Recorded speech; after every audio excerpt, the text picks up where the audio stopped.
সদ্য মাধ্যমিক পাশ করা ছাত্রছাত্রীদের জন্য ঠিক কোন কোন স্কলারশিপ অপেক্ষা করছে, যেগুলিতে আবেদন করে ছাত্রছাত্রীরা অনেক বেশি অ্যামাউন্ট পাবে। তুমি মাধ্যমিকের পরে ক্লাস 11-এ পড়াশোনা করো বা অন্য কোনো ডিগ্রি কোর্সে অ্যাডমিশন নাও, সেক্ষেত্রে তোমাদের জন্য ঠিক কোন কোন স্কলারশিপ রয়েছে যেগুলিতে আবেদন করলে নিশ্চিত টাকা পাওয়া যাবে। এমন কিছু সরকারি স্কলারশিপ সম্পর্কে বলবো যেগুলিতে তোমার যদি কম নাম্বার পার্সেন্টেজ থাকে সেক্ষেত্রেও তুমি আবেদন করতে পারবে, তোমার যদি বেশি নাম্বার পার্সেন্টেজ পেয়ে মাধ্যমিক পাস করে থাকো সেক্ষেত্রেও তুমি আবেদন করতে পারবে। এমন কয়েকটি স্কলারশিপ সম্পর্কে পরপর আজকের এই ভিডিওতে বলবো। এছাড়াও যে স্কলারশিপ সম্পর্কে এই ভিডিওতে বলবো প্রতিটা স্কলারশিপের ডিটেলস আলোচনা করে দেবো। কারা কোন স্কলারশিপে আবেদন করতে পারবে, এলিজিবিলিটি ক্রাইটেরিয়া কি রয়েছে, কি কি মূলত ডকুমেন্টস লাগে, এছাড়াও কত টাকা পাওয়া যাবে, এই সমস্ত বিষয়টা পুঙ্খানুপুঙ্খ আলোচনা করব। পাশাপাশি তোমাদেরকে এটাও বলে দেবো ভিডিওর শেষে, যেহেতু নতুন সরকার গঠন হয়েছে, তো নতুন সরকার আসার পরে এই স্কলারশিপগুলোর উপর কোনো কি এফেক্ট পড়তে পারে, এই বিষয়ে কি তথ্য রয়েছে সেটাও ভিডিও শেষে তোমাদেরকে জানাবো। চলো আজকের এই ভিডিওটি শুরু করা যাক। ফার্স্ট অফ অল আমরা শুরু করছি নাম্বার 1 যে স্কলারশিপটি রয়েছে, যে স্কলারশিপের উপর ভরসা করে ছাত্রছাত্রীরা তাদের হায়ার এডুকেশন করে, সেই স্কলারশিপটির নাম হলো Swami Vivekananda merit cum means scholarship. এটি এমন একটি স্কলারশিপ, এখানে যে অ্যামাউন্ট দেওয়া হয় সেটা আর অন্য কোনো স্কলারশিপে দেওয়া হয় না। এখানে মিনিমাম 12,000 টাকা থেকে ম্যাক্সিমাম 96,000 টাকা পর্যন্ত দেওয়া হয়ে থাকে ছাত্রছাত্রীদের।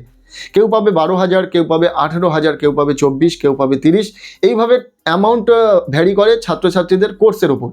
বর্তমানে ছাত্রছাত্রী যে কোর্সে অ্যাডমিশন নেবে সেই কোর্সের ওপর ডিপেন্ড করে ছাত্রছাত্রীদের কিন্তু এই অ্যামাউন্ট দেওয়া হয়। এবার বলি, তোমরা সদ্য যারা মাধ্যমিক পাস করেছো এই স্বামী বিবেকানন্দ স্কলারশিপে আবেদন করতে পারবে। এখানে জাতি, ধর্ম, বর্ণ নির্বিশেষে আবেদন করা যায়, তবে এটা একটা মেরিট বেসড স্কলারশিপ। এখানে একটা নাম্বার পার্সেন্টেজের ক্রাইটেরিয়া রয়েছে, যেটা ফুলফিল থাকলেই তোমরা কিন্তু এই স্কলারশিপে আবেদন করতে পারবে। মাধ্যমিক পরীক্ষাতে তোমরা যারা 60% বা তারও বেশি নাম্বার পেয়ে মাধ্যমিক পাস করেছো, সেক্ষেত্রে তোমরা প্রত্যেকেই এই স্বামী বিবেকানন্দ স্কলারশিপে আবেদন করতে পারবে। অনেকের এই পার্সেন্টেজ বুঝতে সমস্যা হচ্ছে, সেক্ষেত্রে বলে রাখি, যাদের মাধ্যমিক পরীক্ষাতে 700 নম্বরের পরীক্ষায় 420 নম্বর এসেছে বা তারও বেশি নাম্বার এসেছে, তারা প্রত্যেকেই এই স্বামী বিবেকানন্দ স্কলারশিপে আবেদন করতে পারবে। আর একটি বিশেষ ক্রাইটেরিয়া রয়েছে, যেটা হলো অ্যানুয়াল ফ্যামিলি ইনকাম। এই স্কলারশিপে আবেদন করার জন্য অ্যানুয়াল ফ্যামিলি ইনকাম 2.5 লক্ষ টাকার মধ্যে হয়ে থাকতে হবে। এরপর নাম্বার 2 যে স্কলারশিপ সম্পর্কে বলবো সেটা রাজ্য সরকার নয়, কেন্দ্রীয় সরকার প্রাপ্ত একটি স্কলারশিপ। এই স্কলারশিপটির নাম হলো এনএসপি স্কলারশিপ বা ন্যাশনাল স্কলারশিপ। মূলত ন্যাশনাল স্কলারশিপ একটি পোর্টাল, যার মধ্যে রয়েছে বিভিন্ন টাইপের স্কলারশিপ স্কিম। তুমি মাধ্যমিক পাস করো বা তুমি উচ্চ মাধ্যমিক পাস করো বা তুমি গ্র্যাজুয়েশন পাস করো, তোমার জাতি, ধর্ম নির্বিশেষে প্রত্যেকের জন্য কিন্তু আলাদা আলাদা স্কলারশিপ স্কিম রয়েছে, যেগুলিতে তোমরা আবেদন করলেই টাকা পেয়ে যাবে। হ্যাঁ, কেন্দ্রীয় সরকার প্রাপ্ত একটি স্কলারশিপ হলো ন্যাশনাল স্কলারশিপ। এই এনএসপি স্কলারশিপ কোনো নির্দিষ্ট একটি স্কলারশিপ নয় যে এই স্কলারশিপের ক্রাইটেরিয়া আমরা শেয়ার করে দেবো। এর মধ্যে রয়েছে বিভিন্ন টাইপের স্কলারশিপ স্কিম। তুমি মাধ্যমিকের পরে আবেদন করো বা তুমি উচ্চ মাধ্যমিকের পরে স্কলারশিপ আবেদন করো, তোমাদের প্রত্যেকের জন্য আলাদা আলাদা স্কলারশিপ স্কিম রয়েছে। আমরা প্রতিটা স্কলারশিপ সম্বন্ধে আলাদা আলাদাভাবে ভিডিওতে জানাবো, প্রতিটা স্কিম সম্বন্ধে ডিটেলসে জানাবো, যাতে তোমরা স্কলারশিপে নিঃসন্দেহে আবেদন করতে পারো। ভিডিওগুলি দেখে নেবে যে তুমি কোন স্কলারশিপের জন্য আবেদনের যোগ্য। এরপর নাম্বার 3 যে স্কলারশিপ সম্পর্কে বলবো, রাজ্য সরকারের দেওয়া আরও একটি গুরুত্বপূর্ণ জনপ্রিয় স্কলারশিপ, যেটার নাম হলো নবান্ন স্কলারশিপ, যেটাতে উত্তরবঙ্গের ছাত্রছাত্রীরা আবেদন করতে পারে উত্তর কন্যা স্কলারশিপ হিসাবে। এই নবান্ন স্কলারশিপে কারা কারা আবেদন করতে পারবে এবং কত টাকা পাওয়া যাবে জেনে নেওয়া যাক। নবান্ন স্কলারশিপে আবেদন করতে পারবে জাতি, ধর্ম, বর্ণ নির্বিশেষে সমস্ত ছাত্রছাত্রীরা, তবে এক্ষেত্রে নাম্বার পার্সেন্টেজের একটা ক্রাইটেরিয়া রয়েছে। এই স্কলারশিপে আবেদন করার জন্য মিনিমাম মাধ্যমিক পরীক্ষাতে 50% বা তারও বেশি, কিন্তু 60%-এর কম নাম্বার পার্সেন্টেজ থাকলেই এই নবান্ন স্কলারশিপে আবেদন করা যাবে। কেননা 60%-এর ওপরে এই স্কলারশিপটি নয়, স্বামী বিবেকানন্দ স্কলারশিপ রয়েছে। তো বুঝতেই পারছো, যারা 50% বা তারও বেশি নাম্বার পেয়েছো কিন্তু 60%-এর কম, তোমরা কিন্তু নবান্ন স্কলারশিপে আবেদন করতে পারবে। আর আবেদন শুধু করলেই নয়, এই স্কলারশিপ আবেদন করলেই পেয়ে যাবে 10,000 টাকা বছরে। ঠিক আছে, এই স্কলারশিপ থেকে ভালো অ্যামাউন্ট পাওয়া যায়। এই 50% বা 60%-এর মধ্যে যাদের নাম্বার রয়েছে, এই নাম্বারটা কত নাম্বার? যদি মাধ্যমিক পরীক্ষার ক্ষেত্রে বলি, তাহলে মাধ্যমিক পরীক্ষাতে যারা 50% মানে 700 নম্বরের পরীক্ষায় 350 নম্বর পেয়েছে, তারা প্রত্যেকেই এই নবান্ন স্কলারশিপে আবেদন করতে পারবে। এবং সর্বোচ্চ 419 নম্বরের মধ্যে যারা নাম্বার পেয়েছে, 350 নম্বর থেকে 419 নম্বরের মধ্যে যারা নাম্বার পেয়েছে, তারা প্রত্যেকেই এই নবান্ন স্কলারশিপে আবেদন করতে পারবে। এবার জেনে নেওয়া যাক যে আরও একটি ক্রাইটেরিয়া, এই স্কলারশিপে আবেদন করার জন্য বিশেষ একটি ক্রাইটেরিয়া রয়েছে, অ্যানুয়াল ফ্যামিলি ইনকাম। তোমার যদি অ্যানুয়াল ফ্যামিলি ইনকাম হয়ে থাকে 1,20,000 টাকার মধ্যে, সেক্ষেত্রে তোমরা কিন্তু এই স্কলারশিপটি পাবে।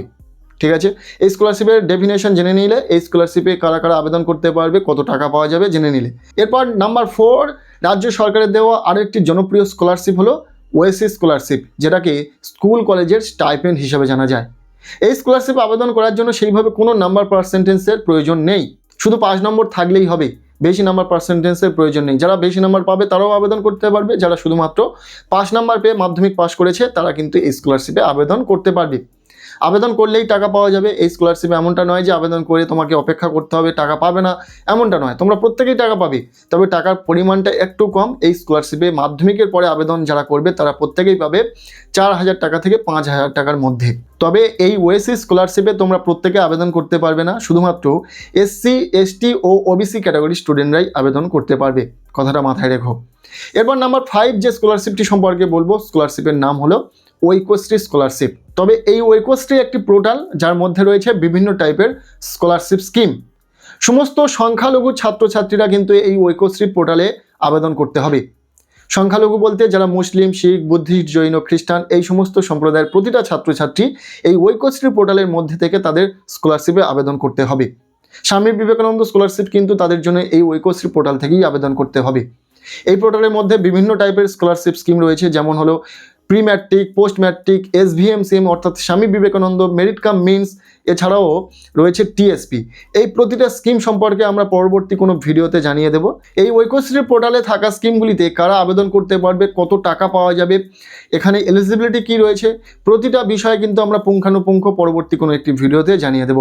তো আজকের এই ভিডিওতে আশা করছি এই 5 ধরনের স্কলারশিপ সম্বন্ধে তোমরা জানতে পারলে, যে স্কলারশিপগুলোতে তোমরা মাধ্যমিকের পরে আবেদন করতে পারবে। আর আবেদন করলে নিশ্চিত টাকা পাওয়া যাবে, কেননা এগুলি সব সরকারি স্কলারশিপ। আমার পরবর্তী ভিডিওতে বেসরকারি যে সমস্ত স্কলারশিপগুলো রয়েছে যেগুলোতে আবেদন করা যায় সেগুলো নিয়ে আলোচনা করে দেব। এবার বলি, রাজ্যে যেহেতু নতুন সরকার গঠন হয়েছে, নতুন সরকার আসার পরে এই স্কলারশিপগুলোর ওপর কি কোনো এফেক্ট পড়বে? কোনো নির্দিষ্ট স্কলারশিপ রয়েছে যে স্কলারশিপের ওপর এফেক্ট পড়তে পারে? দেখো, এ বিষয়ে এখনও পর্যন্ত কোনো বিজ্ঞপ্তি আসেনি, কোনো অফিসিয়াল নিউজ নেই। তবে আমার যেটা পার্সোনালি মনে হয়, স্কলারশিপ যেহেতু স্টুডেন্টদের ভালোর জন্য, তো স্কলারশিপের ওপর আশা করব না কোনো রকম এফেক্ট পড়বে, সেটা পরবর্তীতে জানা যাবে। তবে এই মুহূর্তে এতটুকু জেনে রাখো যে স্কলারশিপের ওপর সাধারণত এফেক্ট পড়বে না। তবে কোনো স্কলারশিপের নাম চেঞ্জ হতে পারে বা কোনো স্কলারশিপের এলিজিবিলিটি কিছুটা পরিবর্তন করা যেতে পারে। নতুন সরকার আসার পরে তারা তাদের মতো কিছু নাম দিতে পারে বা এলিজিবিলিটি কিছু পরিবর্তন করার চেষ্টা করতে পারে, এটাই হতে পারে। তবে কোনো স্কলারশিপ নির্দিষ্টভাবে বন্ধ হওয়ার সম্ভাবনা নেই। তাই তোমরা এই প্রতিটা স্কলারশিপ সম্পর্কে জেনে রাখো, আমরা পরবর্তীতে আরও ভিডিও দেব। তবে নতুন সরকারের কাছে ছাত্রছাত্রীদের স্বার্থে এই নিবেদন থাকবে, সরকারি তরফ থেকে পাওয়া এই সমস্ত স্কলারশিপ যেন বন্ধ না হয়। ছাত্রছাত্রীরা যাতে পরবর্তীতে এই স্কলারশিপ পায়, ছাত্রছাত্রীদের কথা মাথায় রেখে যেন পরবর্তীতে এই স্কলারশিপটি দেওয়া হয়, বন্ধ না হয়, সেদিকটা একটু দেখবেন। আজকের এই ভিডিওটি কেমন লাগলো অবশ্যই কমেন্ট সেকশনে জানিও। ভিডিওটি ভালো লেগে থাকলে লাইক করে দাও, চ্যানেলে নতুন হলে চ্যানেলটিকে সাবস্ক্রাইব করে রাখো। দেখা হচ্ছে নেক্সট কোনো ভিডিওতে, ততক্ষণের জন্য টেক কেয়ার, বাই বাই।